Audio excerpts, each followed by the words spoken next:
Hi guys, it's Adam from Fluffy Feather Farm, and today I am going to show you my patch of Staghorn Sumac, which is right behind me because it is the perfect time of year to enjoy this plant. Let me tell you how this ended up here and why I picked this specific plant for this location. When we moved into the property here at Fluffy Feather Farm, this patch behind me had all of these bushes in it. And I thought, wow, that is so great. The previous owner planted this whole section with these beautiful bushes. And then I quickly realized that they were just all volunteer plants that had taken over the area.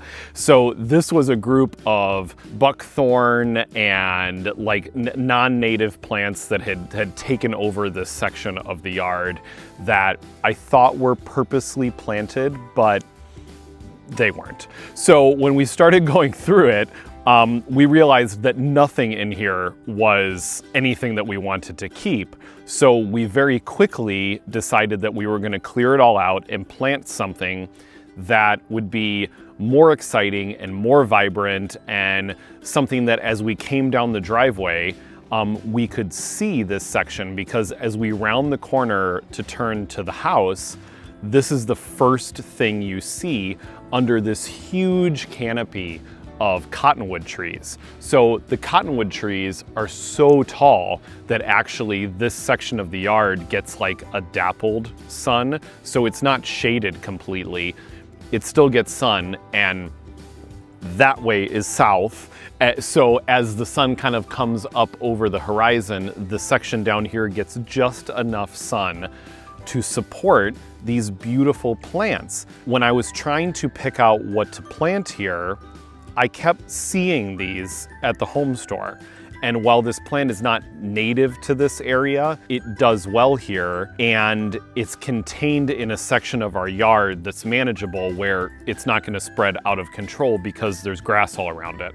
So I picked this plant because for the first couple years that we lived here, I would drive down the road and there was a house that had the same plant in their front yard. And every fall, I kept looking at it going, wow, that is this beautiful plant. And I kept looking at their yard and I kept looking at these plants at the home store, and I was like, that is the plant. That's the plant that will do so great under this section. And often when I'm picking out plants for the yard, I look at other people's yards, or like commercial spaces or parking lots, or places like where things have been planted where I go, nobody is taking care of that, and it's still doing really, really well. So I joke with Mike all the time that I'm like, that's a parking lot plant. We can grow that because it grows here and everybody's ignoring it.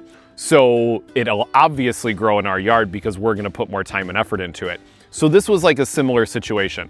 Not that the people that had this plant were ignoring it by all means, but it was like in a location in their yard where I knew it probably wasn't getting a ton of attention, and it was still thriving and looked beautiful.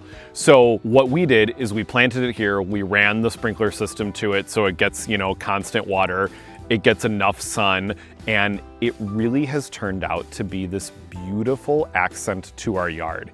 Even from the other side of the pond, this stands out so brilliantly. It's this beautiful fall color that you don't get it anywhere else in our yard. Like there's maple trees and things that turn yellow and orange, but this is like fire engine, flame red, orange, it is like nothing else we have in our yard. During the summer, it is a beautiful lime green color. So it's also very, very different than a lot of the other plants in our yard. And then during the fall, obviously you can see this is so unique and different. I'm gonna just pick one of these because I want to show you how varied the colors are on this plant. You can see it's almost like looking at a color palette. Like it has yellows and oranges, and it is just really, it is such a unique and wonderful plant.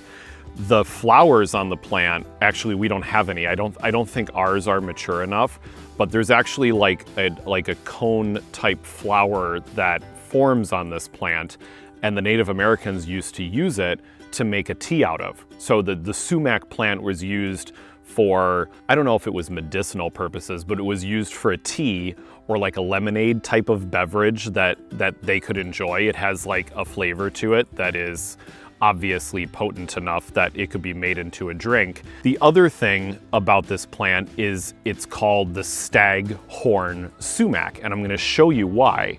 Because you can see the branches on this plant have a very fine velvety fuzz to it. And it is the new growth that gets that. As the growth, you know, is older and older, it actually gets kind of a bark to it. But the new growth gets this purple velvety fuzz on it, just like the horns of a male deer. So Staghorn Sumac. And it is really, really a cool feature of the plant, and that's where its name comes from. It also has other names along with like its scientific name, but that's the most common name. So you're probably asking, how long does it stay like this? And the answer is not very long. It just turned this beautiful red-orange color this week, and depending on the weather, by next week or the week after, it probably will lose all of its leaves, unfortunately. I'm hoping it lasts a long time, but if we don't get a ton of rain and it doesn't get super cold, it will last longer, obviously. But the more wind, and like tomorrow, it's gonna be very, very windy here. And so I was like, I have to get out today to film this because I wanna make sure that I'm able to share it with you, because it really is, like, it is so wonderfully beautiful. Okay, thanks for watching. Like and subscribe below for more videos like this.